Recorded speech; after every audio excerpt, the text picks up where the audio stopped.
Hi, folks. This is Rick Emmett of Triumph. This is Mark Merrill, also known as Johnny B. Bad. Hi, this is a best-selling author. I threw the best-selling in there. Best-selling author Dick Wybrow. I'm Melanie from Second Shooter. This is Jeff with Second Shooter. Hey everybody, it's Brian Allen from Bridges of Blaze. Hey, this is Sammy Lee, drummer of the band Red Rain. Yo guys, it's Mark McKay. Hey, this is Frank Fletcher. Hola amigos, this is Billy Sheehan. Hey guys, this is John Karabi. Hi, this is Jim Valance. What's up everybody, it's Logan from All the Pretty Things. Hey guys, it's Leather Leone. This is Nothing from Inside the Trojan Horse. What's up guys, Cassandra Carson here from Paralandra and the Life Project. My name's Reggie and you are listening to the Weekly Pour podcast. Thanks so much for joining the most amazing twosome out there. It's time once again for the Weekly Pour, the show that knows everything about absolutely nothing. Here are your hosts, TBT and Ace. Here are your hosts, TBT and Ace. I am TBT. That guy over there is Ace. Welcome to episode 190 of the Weekly Pour podcast. We are joining tonight at 7 o'clock Eastern on Wednesday, July the 22nd. Welcome if you are watching us live. Jump into the chat. You say the 22? Yeah, or the 26. Holy shit. Let's start all over again. Hang on, let's start all over. What day is it first?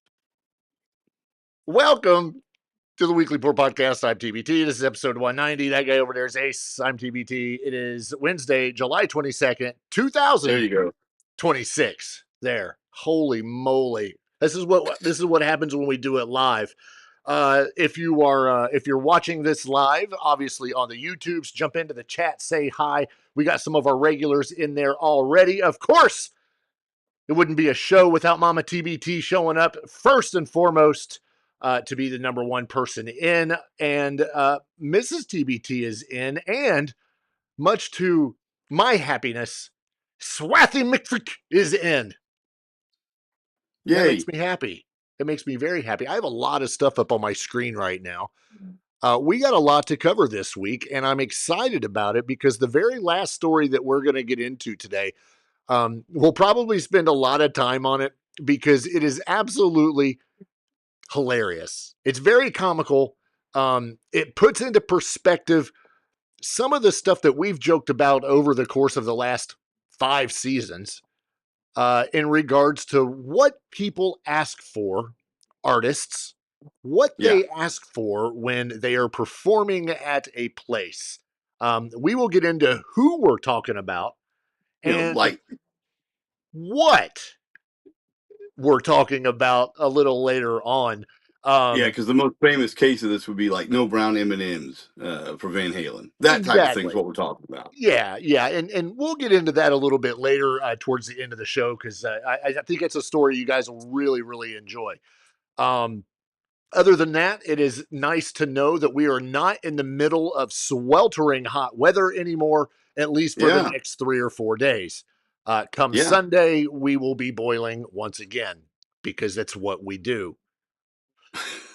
It was beautiful here today. Yes. I wasn't outside a lot. I had the day off, and I kind of just hung out around the house, but not outside of the house. But it was a good day to be outside, that's for sure. Isn't that weird? Yeah. I could have been outside. I was busy with other things inside that with the were inside more important stuff. Yeah, much more important.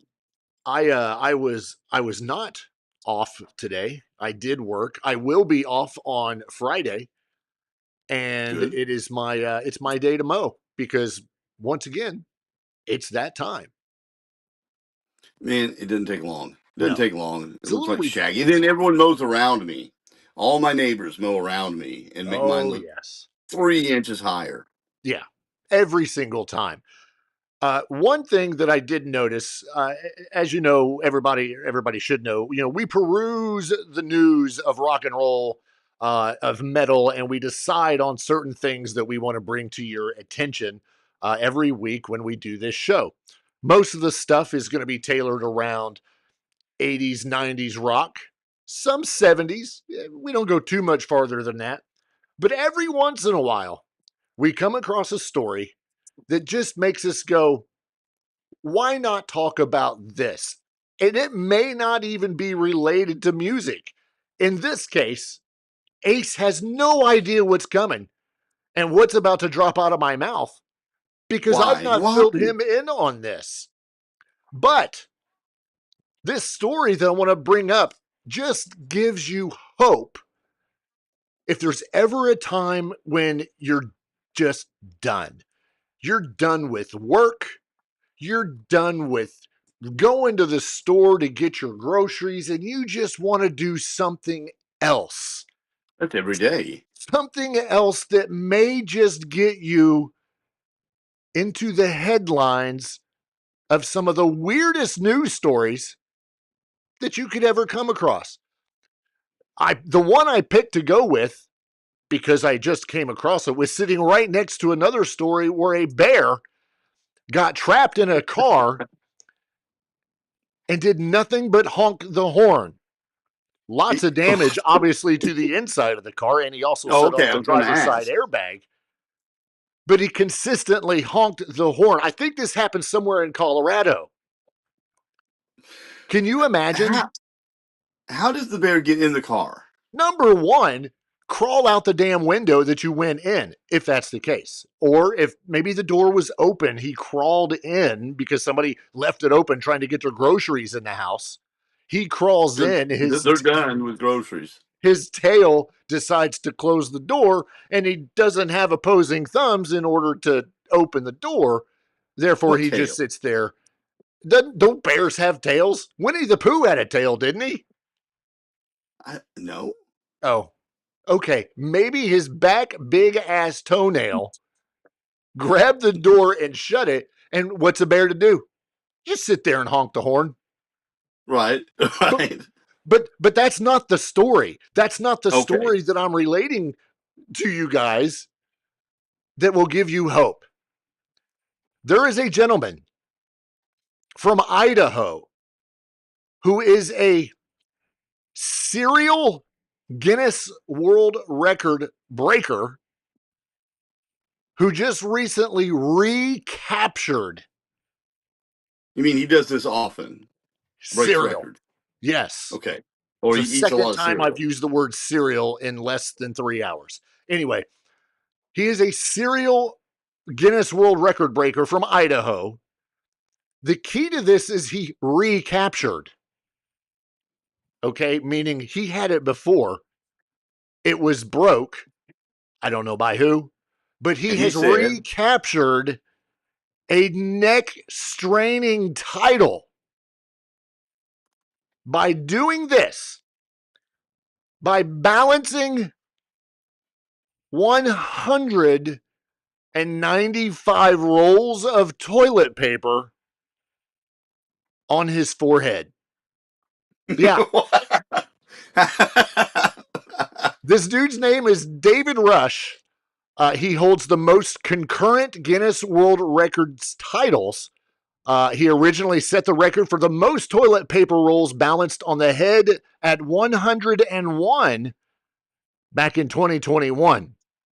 So he got beat and then had to come back and beat his old record with an additional 94 rolls because the record wanted to obliterate. The record was taken by someone who pushed it to 152, leading Mr. Rush to attempt to take it back in May of 2025. The first attempt, he says, was humbling reminder of the biggest enemy in the sport, nerves. I would have thought it would have been poop. If you feel even just a bit of hesitation, the stack wobbles.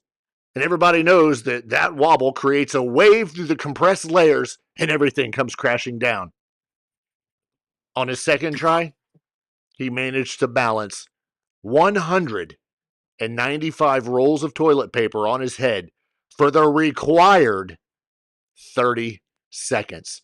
So in the event you don't think your life is worth anything and you're just giving up and you're tired of getting explosive diarrhea from Taco Bell lettuce, just remember, you could always go to Walmart, whether there's a hurricane coming or not, and buy yourself a lot of toilet paper, and you only need 196 rolls in order to break the record.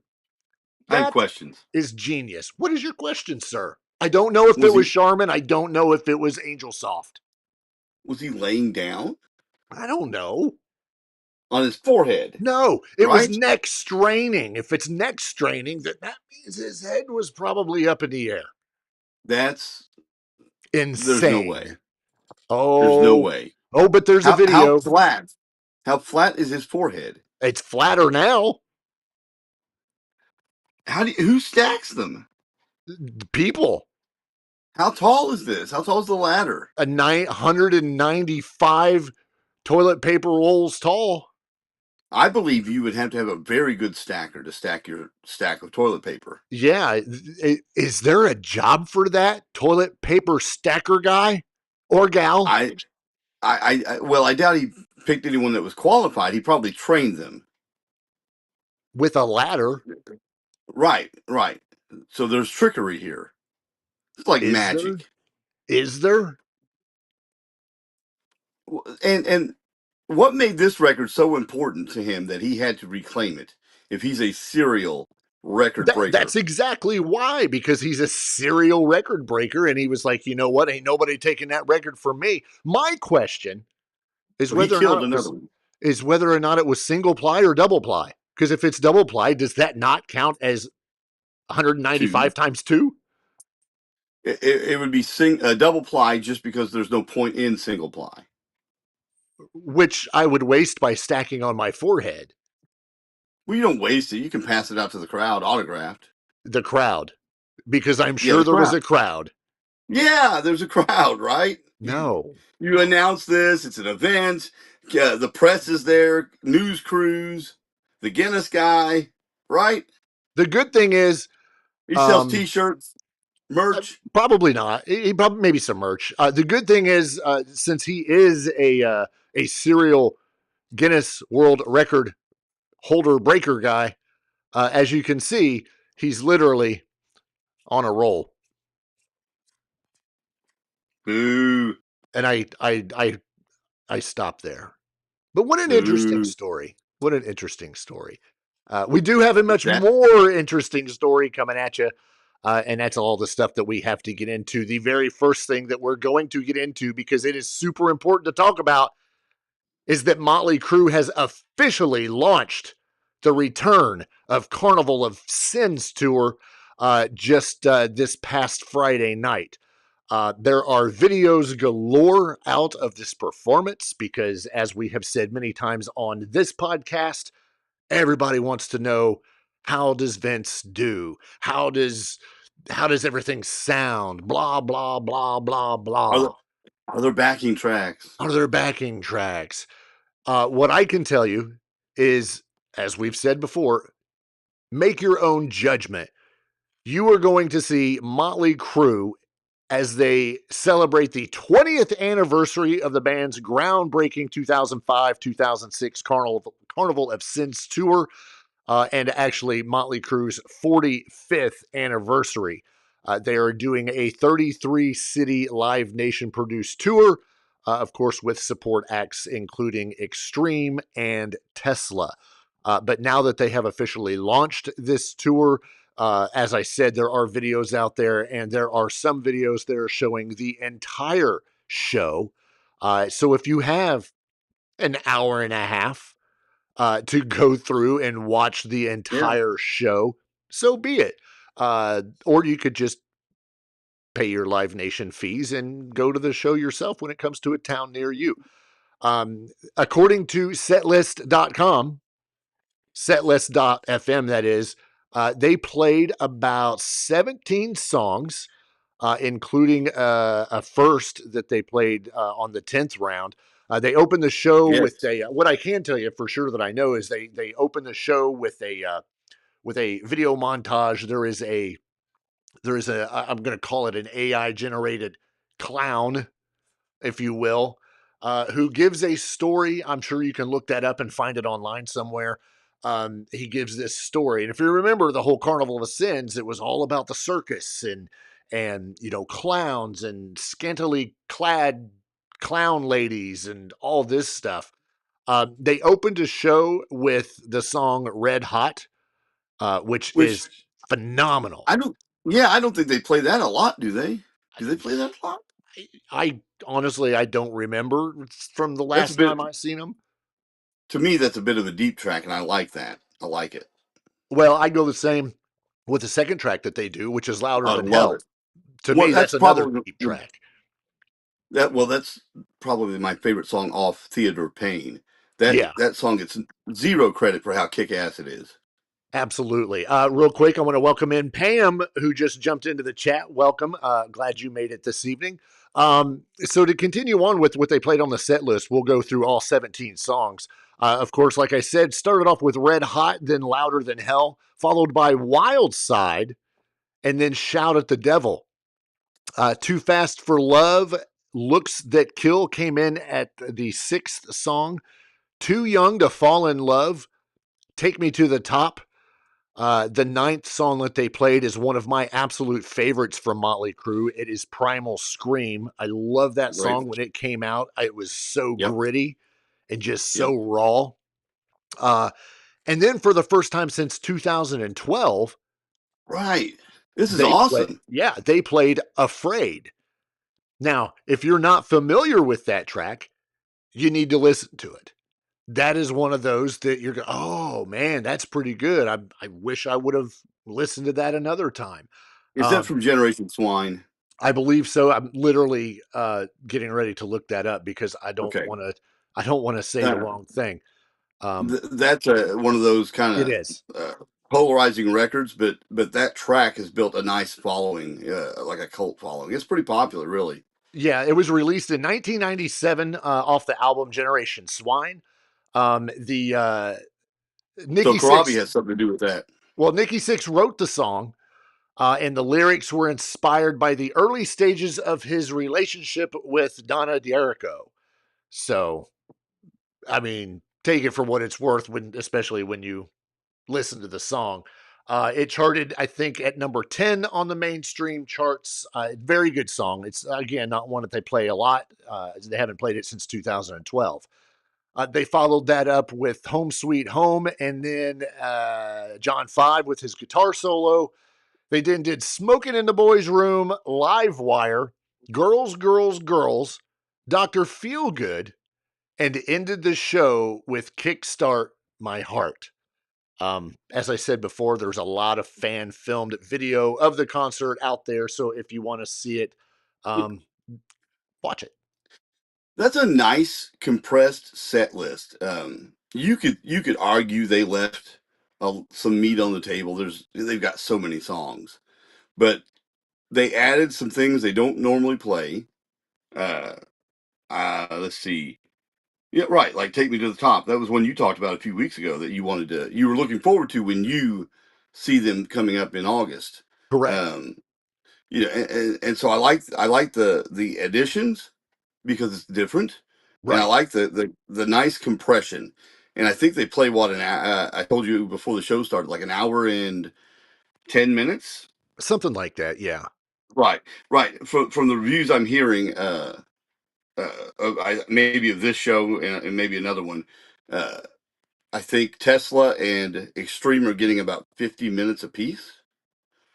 And then Crue is doing an hour and 10. Right. Yeah. And all reports are things are good. As long as you know what you're getting into, it seems to be enjoying it. Exactly. And what I mean by that is you take Mötley Crüe for what they are. You're there to see that legendary band and don't worry about Vince. Just enjoy it. And it seems like people have a good time. Yeah. Now, there's a good chance that this set list could change. It just depends. Everybody wants to hear the hits, of course. That's a given. But really, I mean, depending on your knowledge of Mötley Crüe, there's a lot of different things that they could still play to fill that, which I still feel would be popular enough to get out there. I would love to see them play You're All I Need live. Because I don't think that's one I've ever seen it. One good thing, it's an amazing song that has a video that was banned by MTV. It's very important to throw that out there. Mötley Crüe has said that $1 from each and every ticket sold for the return of Carnival of Sins will be donated to ASAP, which is the After School Arts Program, and that's going to be done and given through the Mötley Crüe Give Back Initiative to fund hands-on arts programs for young people. I don't know the definition of young people, but I don't think we fit the bill, apparently. Oh, yeah. right here. I know it hurts. It hurts. It absolutely Young at heart. I've watched some of the videos, some of the quick ones, with them doing stuff. I love the stage setup. It's very reminiscent of Carnival of Sins back in the day. It's not as over the top under the big top, but it's still it's Mötley Crüe number one. They're not doing the roller coaster with the drum set, right? Yeah. Okay. Yeah, it's not that I know of, but it's still very badass. So yeah, looking forward to that. If you are in the Indiana area, of course they are going to be at Ruoff, I believe, August 28th. That's what we're going to go with Tesla and Extreme. That's another thing to touch on Extreme real quick. There are some videos out of the Extreme performance. Man, I cannot wait. Yeah. I cannot wait. I've heard Sharon sounds amazing, and of course Nuno, he's going to kill it. Yeah, exactly. So get out there, pay very close attention to all this as this tour continues. Again, 33 cities live. I don't know. Let me see if I can pull this up real quick. I want to look and see where their next stop is. Mötley Crüe tour. Probably. I don't know. Today is July the 22nd. And the next show is today in Toronto. 2 days ago, they were in Clarkston, Michigan. Today, they're in Toronto, Ontario. And then on the 24th, so that would be Friday, they will be in Guilford, New Hampshire. Dude, and then lots of East Coast stuff until they come back this way. If you're close to this area, Cincinnati on August 25th, Grand Rapids, Michigan, August 27th, and in Noblesville on August 28th, which is kind of like halfway through. Which is a good spot because or 2/3 of the way. It's about 2/3 of the way. Yeah, but they're warmed up anyway. Yeah. That'll be good. I'm looking, and the set list for Extreme and Tesla are very, very close. Tesla's playing 9 songs. Okay. And Extreme is playing 10. And that doesn't mean one gets more time than the other. It probably has to do with just how long a song takes. Oh, absolutely. But the end, you'll like this. The end of the Extreme set list, there seems to be an Ozzy tribute. That'll be fantastic. Yeah, they do a medley of I Don't Know, Bark at the Moon, and Crazy Train. Let me... With Nuno, man. Yeah. That'll get the crowd going. Yeah, it will. And looking at the songs that they're playing, obviously you're going to have Wholehearted and More Than Words. Rise, I'm very glad to see that on the list. That's towards the end of the show. But yeah, it's going to be good. I'm looking forward to it. Like I said, I'm excited to see Mötley Crüe, but I think I'm even more excited to see Extreme. So pay attention to it. Watch some of the YouTube videos and check them out because it's Mötley Crüe. And as I have said before, this could very well be the last time you get to see the Crüe on tour. That's just my guess. If I'm wrong, I'm wrong, which I kind of hope I am. But what makes you think that? We've been over this. It's just I think we're getting to the point where it's time to almost time to hang it up. Obviously, that's not my call, and I'm going to get a lot of hate mail for saying that, but whatever. There comes a time where you just need to stop.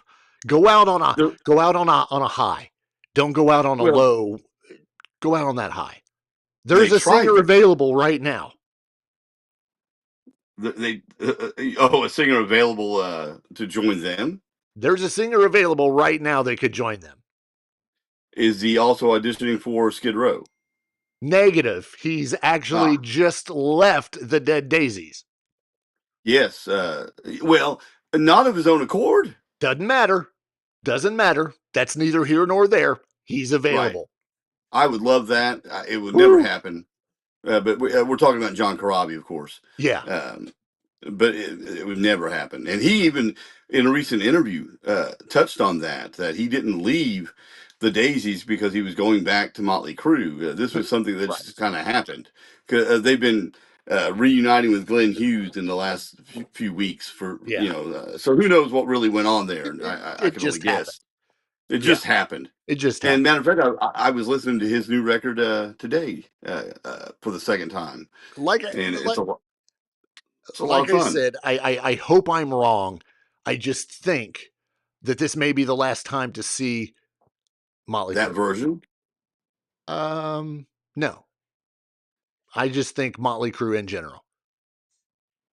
On tour. Let me rephrase it. On tour. Not necessarily see them one-offs. Or a special here and there, or even a single. We didn't get a record. We didn't get a record from the last little round of what songs they put out. What was it? A couple songs? Do we need it? I don't know. I don't think so. I don't think we need new Mötley Crüe. No, not with this catalog. I'm just surprised. I thought they might. With John 5 in the band, let him put his stamp on the recording process, and have an album. Yeah. Yeah, probably not. What was the last song they put out? I can't think of it right now. Dogs of War? I thought they came out with one like last year. Let's see. I think there was Dogs of War. As we look to technology to help us. Yeah, the last studio album. My gosh, the last studio album, was it really Saints of Los Angeles? Yes. In 2008. So we are almost 20 years since the last full studio release from Mötley Crüe. There's no way. There's no way. Am I just that out of touch with my Mötley Crüe albums? No, I believe you're accurate. I don't think that's not a bad record at all. Oh, I loved it. I mean, I loved all of them. Saints of Los Angeles, 2008. 2024. Golly, time flies. 2024, the last singles. And I forgot this. We got a cover of You Gotta Fight for Your Right to Party. How could I? As well as Dogs of War. And one I did not listen to. I don't know it. Canceled.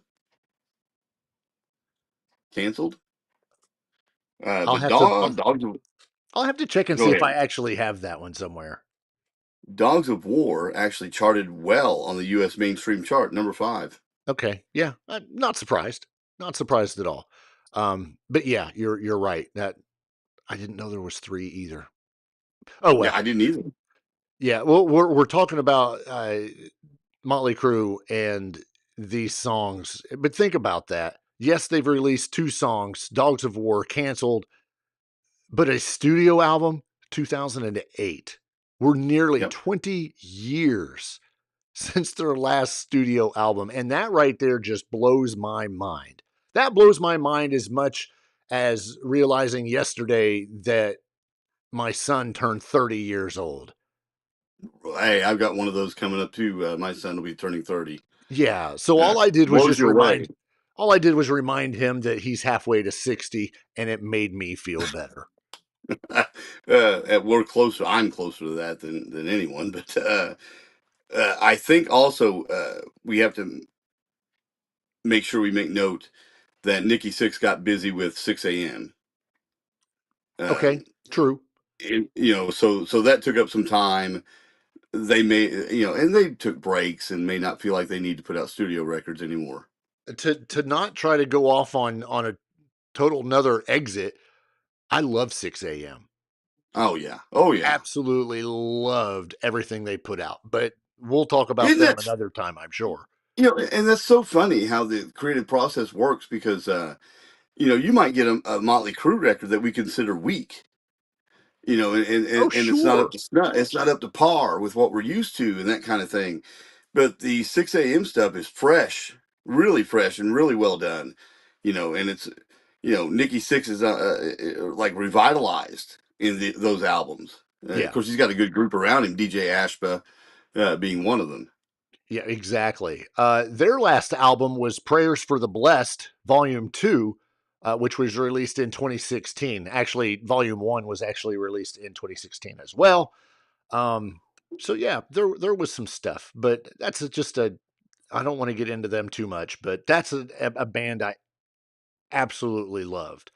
And they've been dormant now for whatever reason. You'd think they'd be kind of picking that up a little bit, but it's been Mötley Crüe for Nikki Sixx. It's been Mötley Crüe these last 10 years. Right. And really, who knows what James Michael? Of course, James Michael is the vocalist for 6 a.m. He's so good. Oh, he's so good. Yeah, and I really don't know what he's doing now, other than doing. I think he's doing some solo stuff and all that. But DJ Ashba's busy. I know that. That boy, yeah, I was gonna say that boy's always busy. And it's funny. Well, I'm not even going to get into that. I'm going to move on because we have other stuff to talk about, or we could do a whole Mötley Crüe 6 a.m. show.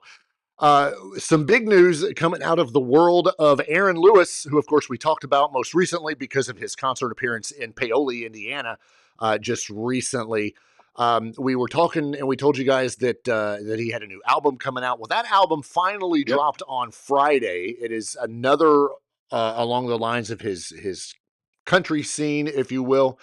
It is entitled Give My Country Back.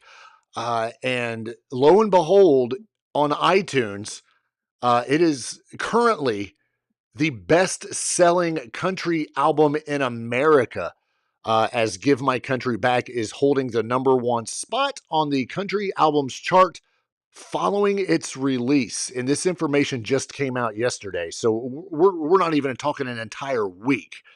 No. The album also climbed to #6 on iTunes All Genres albums. This is Aaron Lewis's 6th solo studio album. And of course, it is out now. I have obviously listened to a lot of the album at the show. Yes. But since its release on Friday, I immediately went to it and listened to it.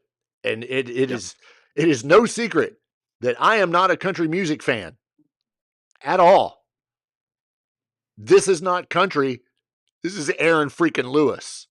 I was going to say, you don't have to necessarily say you're a country fan now. You can always say you're an Aaron Lewis fan. Exactly.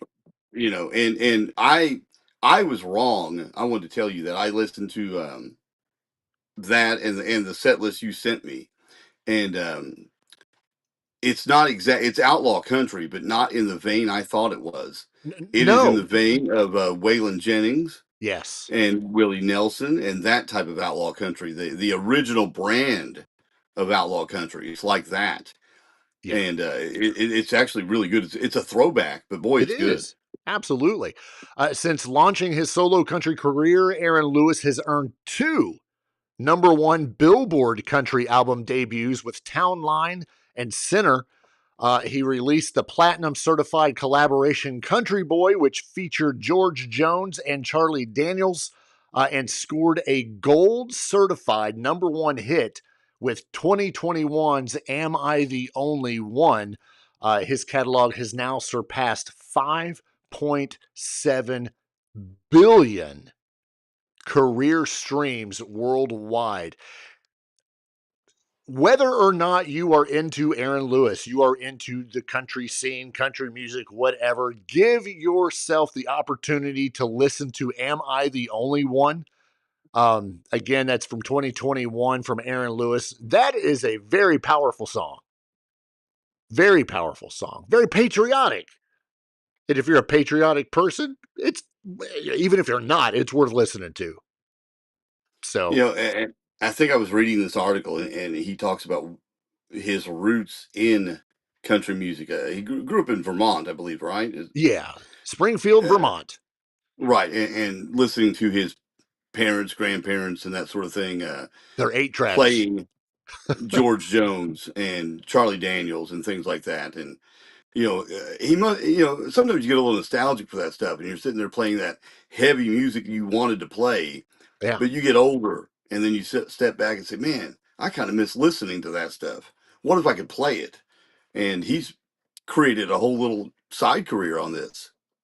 It's not even a side career. It's almost like Stained is the side career. Yeah, exactly. I turned around after this new one came out.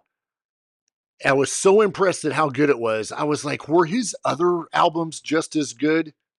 I went and got those as well, and I now have a huge playlist of all of Aaron Lewis's country stuff. And I tell you what, every single one of them have been good. Are there skippable tracks? Sure, probably here and there. If I was more into country, I probably wouldn't skip them. However, man, they're good. And some of them I remembered from, when they first came out, when he first debuted his country stuff. And I was like, oh my gosh, I forgot about that song. Tangled in you, tangled up with you, tangled in your arms, tangled on our feet, whatever it is. Yeah. That was one of those songs that came out, and that's a phenomenal song from Aaron Lewis. Really pretty song. Song. Yeah, very much so. But so that we're not skipping the beat and just thinking that Aaron Lewis is nothing but country now. Oh, he still has an opinion. As a matter of fact, in a conversation that he recently had on another podcast, he talks about something that we are constantly bringing up on this show. But this, in his case, in Aaron Lewis's case, he blasts the bands who are relying, not just relying on backing tracks during the concerts. And he really makes a very good point and says that it's robbing the person that is going to see a live show. It's really hard to argue with that logic. I guess the only thing I could say is that there are people that just insist that everything sounds like the record. And the bands feel that pressure. Sure. And they've just gotten into this reliance on a crutch of playing tracks. I think he even said in an interview I listened to recently that he was with bands or have seen bands where you could just walk off the stage. The band could walk off the stage. Yeah. And you wouldn't hardly notice because the underlying tracks are just so prominent. They're playing, but the tracks are there the whole time. Yeah, and I think in that same interview, didn't he insinuate that he had been on some tours in the past? Yeah. He was saying the last 2 to 3 tours of Stained, they were the only band playing live. So that says a lot. And they were with some pretty big bands. If you want to do your own research, we're not going to name them here. Nope. Do your own research on that one. Right, but that it says a lot about the state of music. When you're the only band going out there playing totally live. Yeah. Warts and all. Right. So Aaron Lewis is actually currently on the road, as everyone should already know, for his 2026 American tour, featuring his band, the Stateliners. I called them something else at one point. Doesn't matter. But Aaron Lewis and the Stateliners, be sure to check them out if they come near you. I do not think you'll be disappointed. It's very cool to see him hitting that #1 spot with this album. It is totally worth checking out. Again, please check it out. It's very good. Give My Country Back is the name of it. Oh, you can get no argument from me. Let me hit the point home one more time on this tracks thing. Just think of what you pay in a ticket price when you go to a show. If you have the chat up, read the chat. I do not have the chat up. Okay, I'm going to read this to you because this is going to go along with what you said. We're going to switch it over to Pam in the chat, who says, and she's alluding to the backing tracks, but that is not live music, and I want to hear it live. And it makes me question, if they can't sound close to the recorded version, then just how mixed is it? Makes you wonder. How much production is going on. And, yeah, this links to your whole thing with Mötley Crüe, that maybe it's time to hang up because they're using tracks on this tour. And if you're okay with that, then it's fine. Yeah. But what I'll never understand is why, if they're using tracks, click tracks, backing tracks, underneath, over tracks, all these tracks, why the hell is Vince Neil singing live? Right. Yeah, absolutely. At least maybe he's got some integrity and says, I'm going to sing live. This is me. Yeah. I don't know. If so, credit to him. Sure. After what he's been through, absolutely. Right. But yeah, I can't wait. And we'll have more reviews and all that's coming out as this tour continues. Sure. So yeah, the Mötley Crüe thing, and it led right into the whole Aaron Lewis thing. But again, congrats to him. Wow, that's very cool. We talked about Nickelback just last week, and we were talking about, their album that's coming out and the new track that's out and how badass it is. Well, we just got a little bit more info on Nickelback, and I found this very interesting because I don't recall knowing this, and I don't recall even talking about it. I don't think this was a big story. Yeah, this wasn't a story at all. No. So just today, we find out based on an interview that was performed by bassist Mike Krüger, who is the lead singer's brother, obviously. In a recent interview, he confessed that he and his bandmates in Nickelback, get this, they have sold about 80% of their rights to the band to an unidentified third party. He didn't really give. They're from Saudi Arabia, right? He didn't give a full amount. It's really nobody's business, but they sold 80% of it. This is not uncommon. We have talked about this so many times on this show about bands, selling off their likeness. We just did with Iron Maiden not too long ago, and talking about Eddie and all that. Yep. Slipknot's done it. Red Hot Chili Peppers, the Deftones. The list goes on and on. Even outside of rock and metal, there's just so many. But I had no idea that Nickelback had done that, and I find that very. I don't know why I find it so interesting, but I do. Not that they don't deserve it, because they absolutely deserve it. It's of course. I don't know. Maybe it's just because I didn't know, and I figured that would have been more in the news, or more headline. Right. This is a band with 60 million albums sold worldwide, and billions of streams. They're very well known and still active, obviously. Right. And you think we would have heard something, but considering it's an undisclosed source, maybe they were undisclosing this sale until now. Just didn't want to talk about it. Backstage Recordings makes a very valid point. It says everyone wants the money before they pass. Can you blame them? You can't take the money with you. I mean, Imagine Dragons, all right? Popular in whatever genre they are. They have already sold their stuff, everything they've done up until now. They don't have a lot, though, right? Reportedly at a cool, crisp $100 million. I want to sell the rights to my book right now. Right. So if somebody wants to do that, come buy it, and then we'll write the book. But let's go ahead and sell it. And then. So it makes sense. It makes sense to sell it like the comment was, before you pass away, because if you don't, what happens to the catalog, the rights, things like that? It gets sold like the Beatles getting sold to Michael Jackson. That it gets bounced around. Paul McCartney doesn't own it. Sure. It was sent to sold to someone else. This way, you dictate what happens to it. You dictate who gets it, how it's used, and you get the money, and you can keep the money, and your ancestor. I mean, your not your ancestors, but your children, your children's children, all that. They get the money. They're taken care of. I mean, it makes sense.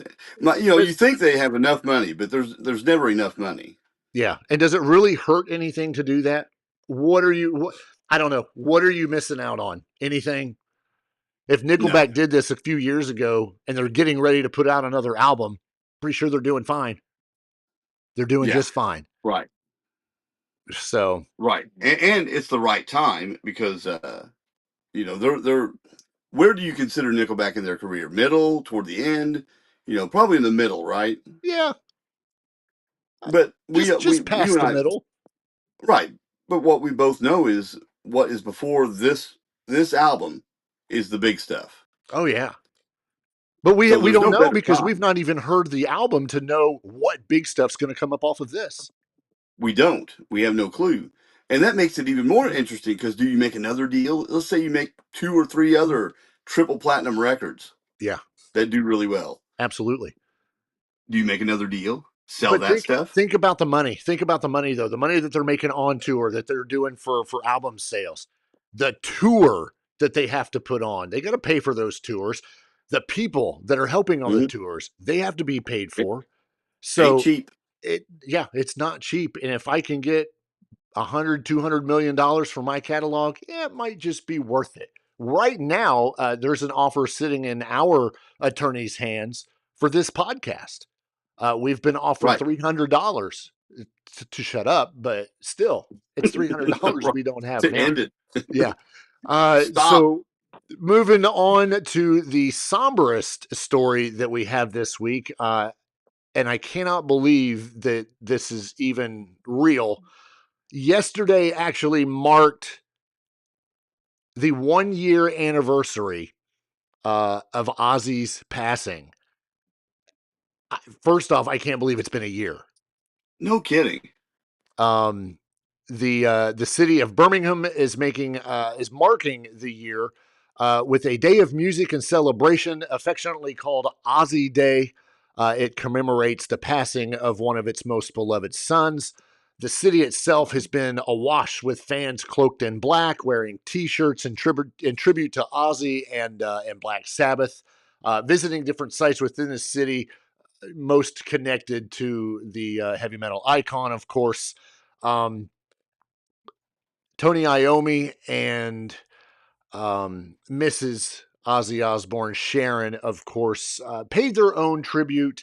In an interview with the BBC, Sharon said she wanted fans to remember her husband by playing his music really loud. I don't think that's an issue.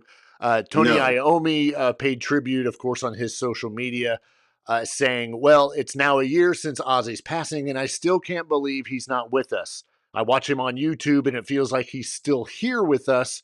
We always stayed in touch almost every week or so, and we'd usually talk about our ailments and then about what we'd been doing that particular week. The fans have been absolutely brilliant, and the love and respect that they have shown for him has just been amazing." I know the town had been talking about doing something to commemorate that year, but it just seems like, holy moly, it seems like it was just yesterday that we were dealing with this. I think part of the reason is we not just us, but the rock community has basically just never stopped talking about Ozzy since back to the beginning. We've just not stopped, and his passing only amplified it. Yep. And then you have his adopted son, Youngblood, out there touring. Correct. And it kind of just keeps it going, and everywhere you turn, Crazy Train is playing somewhere. Yeah, I'm glad you brought that up because next week, Youngblood will be in Indianapolis at the White River Amphitheater, if that's what it's even called now. Everbridge, Everclear, Everwise. I was close. And that's been the instruction because Mrs. TBT will be at that show. And that's the instruction that she has is as soon as something Ozzy related comes up, so does her phone. And it gets recorded because I want that. I'm not going to the show because I'm old. So no, that's not why. That's really not why. That's not why. You have a dog with a medical condition you have to take care of. This is very, very true. So that's been her thing is I told her, I want to see it. So it'll be interesting to see. I'm looking forward to it for her because, like you just said, his adoptive son, and we'll see if he is still continuing to do Ozzy stuff throughout this tour, which I'm sure he probably is. I would imagine, yes. Yeah. We promised you a very, very funny story to end this show, and with the last 10 minutes, we're going to dissect this.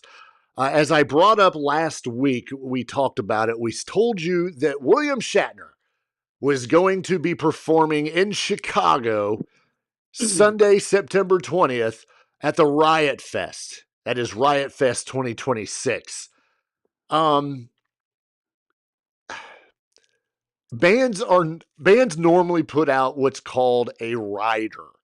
A rider is certain demands that they ask places to do for them. Whether it be like you mentioned at the beginning of the show, I need M&Ms, but only brown ones. It's accommodations. Yeah, accommodations that suit the band. I want pizza, but it can only be from Domino's, only thin crust, only cheese, one with one pineapple in the middle. Something absolutely insane. If you want to know some of the weirdest artist writers, Google it. Just GTS it, because there are some funny ones out there. Well, then we get to William Shatner. William Shatner has responded to the persistent letter writing that Riot Fest had done trying to get him there. In a video, William Shatner basically said, okay, I'll be there, but here, I'm giving you my rider. So what has Riot Fest done? Riot Fest has committed to showing him what he, William Shatner, means to them, and they're going to need everybody's help. We don't want years of letter writing to go to waste. Is anybody willing to lend a hand? What do you mean, lend a hand? Well, let's go over the Riot Fest 2026 artist writer requirements from Mr. William Shatner. This is broke down into 3 categories. The first category is, what must the city of Chicago provide?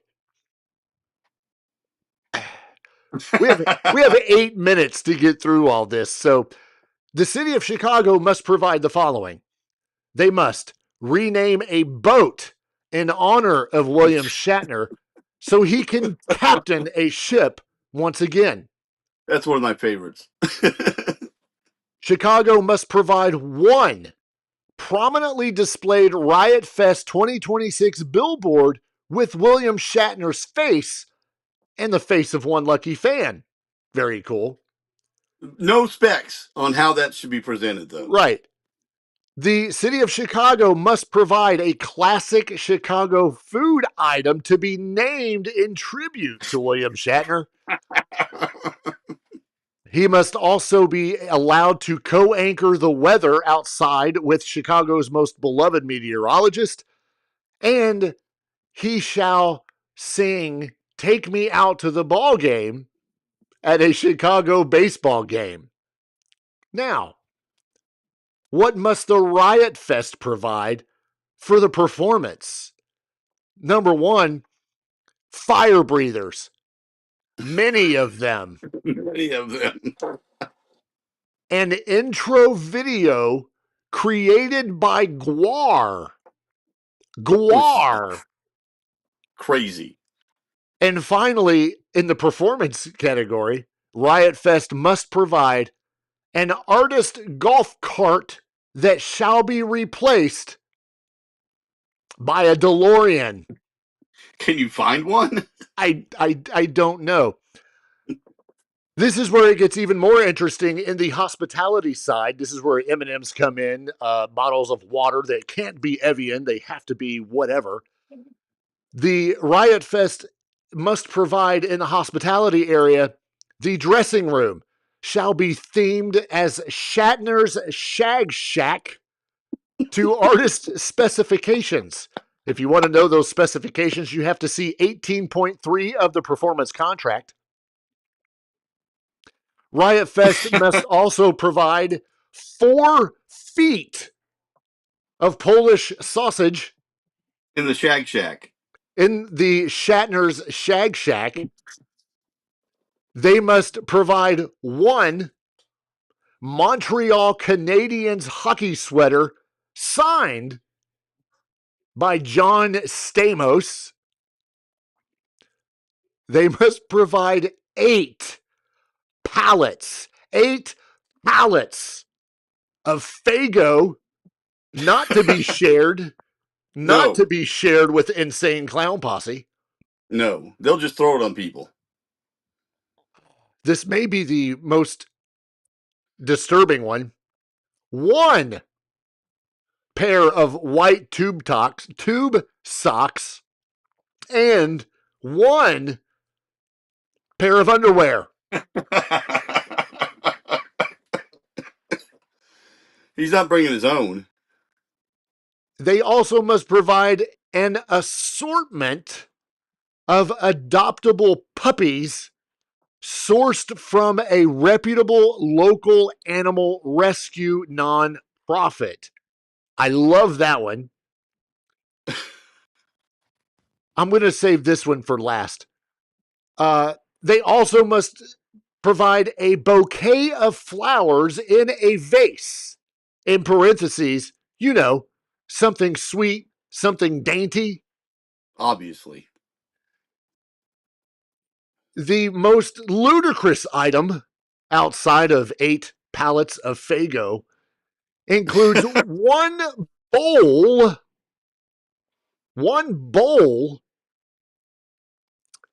of sauerkraut in the dressing room ready to eat. If you got 4 feet of Polish sausage, you need some sauerkraut. Is it for the dogs? No. That, ladies and gentlemen, is the official William Shatner Riot Fest 2026 artist writer requirements. I invite you to go to riotfest.org. If you do not believe us and you want to read it yourself, it's there. There's also a very flamed up metal looking image of William Shatner on this writer.